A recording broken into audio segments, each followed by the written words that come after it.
O Gojo é basicamente o feiticeiro mais forte de toda a era moderna, pra muita gente o mais forte da história, contudo, Sukuna. Entretanto, mesmo vivendo em um mundo onde basicamente poder dita as regras e graças a isso tendo liberdade pra mudar esse mesmo mundo como bem entendesse por ser forte pra fazer isso, é meio que comum chegar à conclusão de que o Gojo fez bem menos do que seria esperado dele, tanto que muita gente dentro da fandom bate na tecla de que ele meio que foi um fracasso a ponto de não ter realizado praticamente nada que ele se propôs a fazer. Inclusive, eu também achava isso até certo ponto, só que agora faltando literalmente 2 capítulos pro fim de Jujutsu, a gente pode estar talvez vendo toda a construção que mostra pra gente o real impacto de Satoru Gojo no mundo. Então vamos falar um pouco sobre esse papo do Gojo ser meio que um fracasso em Jujutsu, e como meu ponto de vista em relação a isso mudou bastante com esse fim da obra. Bem, eu sou o Felipe e sim, eu passei um tempo sem postar vídeos, inclusive o vídeo do trailer de Minecraft foi de Gojo porque o arquivo meio que corrompeu, mas tamo aí, dito isso, vambora. Porque papo, já tem um tempo que hora ou outra alguém aparece falando que, pô, o Gojo meio que não realizou nada dentro da obra, né? O que honestamente, até certo ponto é bem verdade, o Gojo se propôs a salvar a Rico, ele não conseguiu, o que por consequência foi meio que um ponto gatilho pro Geto, que mais uma vez o Gojo se propôs a salvar e meio que foi impotente e não conseguiu salvar o amigo dele. Avançando um pouco mais no tempo, o Gojo acabou sendo selado em Shibuya e por consequência não conseguiu parar os planos do Kenjaku, que meio que, né, assim, coisas ruins aconteceram por causa disso, tipo o jogo do abate.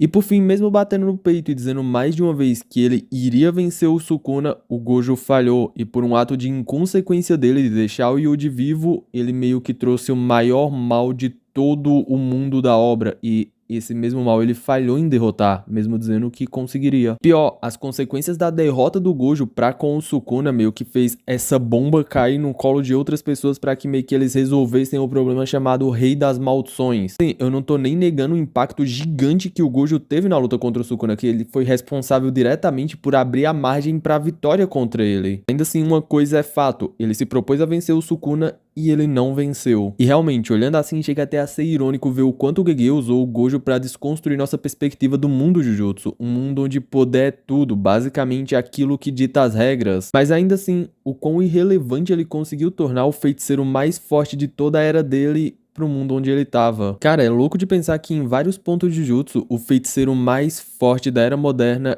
era bem mais impotente que vários outros feiticeiros mais fracos que ele, mesmo que em um mundo onde poder dita as regras. Só que aí a gente chega nesse ponto atual de Jujutsu, 2 capítulos pro fim da obra. Olhando agora para o estado atual do mundo da obra, foi graças à existência e à interferência do Gojo naquele mundo que toda a estrutura ruim do mundo de Jujutsu tá mudando aos poucos, querendo ou não. E o mais interessante é que o Gojo não necessariamente precisou usar o poder dele em 100% dos casos, tirando claro, mandar um monte de idoso de F. Inclusive, esse é teu herói? E depois o Sukuna que era mal, né? Só que, papo, se a gente for limitar basicamente o que o Gojo mudou necessariamente dentro do mundo de Jujutsu, usando diretamente a força dele pra obrigar a mudança, foi meio que quando ele limpou o alto escalão Jujutsu, e ainda por cima ele fez isso pra proteger os alunos dele. Foi meio que um último recurso, que ele meio que tava saindo pra lutar contra o feiticeiro mais forte da história, e caso ele perdesse, ele meio que ia deixar os alunos dele seguro, já que foi meio que o que rolou, ele perdeu pro Sukuna. Só que assim, a gente não pode ignorar o ponto central que foi culpa do Gojo. A nova geração de feiticeiros é completamente diferente da que veio antes dele, no caso a geração do Gojo e até mesmo as que vieram antes da geração do próprio Gojo. O Gojo foi diretamente o pilar que mostrou para os alunos dele que força não era tudo, tentar mudar as coisas com base na educação, criar um cenário mais justo para todo mundo era meio que o objetivo do Gojo e ele queria passar isso para os alunos dele também. Querendo ou não, essa atitude do Gojo e a mera existência dele teve um impacto absurdo no mundo Jujutsu como um todo. A gente tá falando de uma nova geração de feiticeiros que provavelmente vai superar a geração do Gojo e até mesmo o próprio Gojo. Só lembrando, era meio que o feiticeiro mais forte da era moderna, só que Yuta, Yuji, Hakari e Megumi provavelmente não vão só superar a geração do Gojo, vão superar o próprio Gojo. E principalmente levando em conta personagens como Yuji e Yuta, que já são mais fortes do que o Gojo na idade deles, a gente pode estar vendo uma nova geração de feiticeiros extremamente poderosos e que vão ter um impacto gigante no mundo Jujutsu, já que poder rege as regras nesse mundo. Ou seja, o Gojo moldou a nova geração de xamãs, mas diferente da antiga e das que vieram antes dela, essa galera teve diretamente o impacto do Gojo. E especialmente por causa disso, dificilmente essa geração vai caminhar e se tornar aquela geração antiga, que era um bagulho que o Gojo repudiava. Sem contar que a gente tem até mesmo membro dos 3 grandes clãs entre essa galerinha que teve o impacto do Gojo. Então, papo, a gente pode dizer que o Gojo falhou em muita coisa? A gente pode dizer que o Gojo falhou em muita coisa porque ele falhou em muita coisa. Mas meio que o objetivo principal dele, que era mudar o mundo por meio da educação, provavelmente ele vai conseguir alcançar. Ele queria um mundo Jujutsu melhor e basicamente usou só a educação, por mais que ele tivesse poder para obrigar o mundo Jujutsu a mudar, ele quis moldar uma nova geração para tornar aquele mundo melhor por base da educação. Mais uma vez deixando de lado os idosos que ele bateu. Ou seja, o impacto que o Gojo teve nessa nova geração provavelmente vai abalar muito o mundo Jujutsu e a forma que muitos feiticeiros operam e criam outros feiticeiros educando eles da forma que eles foram educados. Então assim, provavelmente eu não duvido do Gege usar um desses 2 últimos capítulos para meio que mostrar um pouco mais à frente, para mostrar o que mudou no mundo Jujutsu e provavelmente a gente possa ver um mundo Jujutsu diferente do que a gente tá acostumado. Sim, eu não tô nem falando que nosso mundo Jujutsu vai virar um conto de fadas, maldições vão ficar boazinhas. Não tô falando isso. E provavelmente a gente possa ver um mundo Jujutsu ou um mundo dos feiticeiros Jujutsu com menos corrupção e menos maldade entre eles, um mundo um pouco mais justos para outros feiticeiros. Os feiticeiros não sejam marginalizados ou até mesmo rejeitados, como foi o caso da Maki por simplesmente não ter energia amaldiçoada, porque agora a gente tem uma mina que tem restrição celestial que literalmente lutou frente a frente com o rei das maldições. O mundo Jujutsu pode se ampliar e pode mudar exponencialmente simplesmente por causa da presença de Satoru Gojo nele e a forma que ele moldou essa nova geração. Então assim, chute meu, mas talvez, pelo menos no fim, o último objetivo do Gojo possa ter sido alcançado por ele. A única parte ruim é que meio que ele não vai estar lá para ver os frutos de todo o trabalho dele. Só que, fala aí, o que vocês acham dessa nova geração que vai vir? Vocês acham que o Gojo vai conseguir realizar o objetivo dele ou não? Claro, se tu gostou do vídeo, se inscreva aqui no canal e ativa o sininho. Fazendo isso, tu sempre vai ser notificado quando sair vídeo novo, não vai estar perdendo os futuros conteúdos, só são 3 notificações por semana, voltando semana que vem desse jeito com 3 notificações por semana. Deixa o like também se tu puder, o like me ajuda muito e se possível, tiver aparecendo pra tu, deixa o hypar no vídeo, o hypar ajuda muito mesmo, enfim, gente, fiquem todos bem, a gente se vê no próximo, é meio que isso.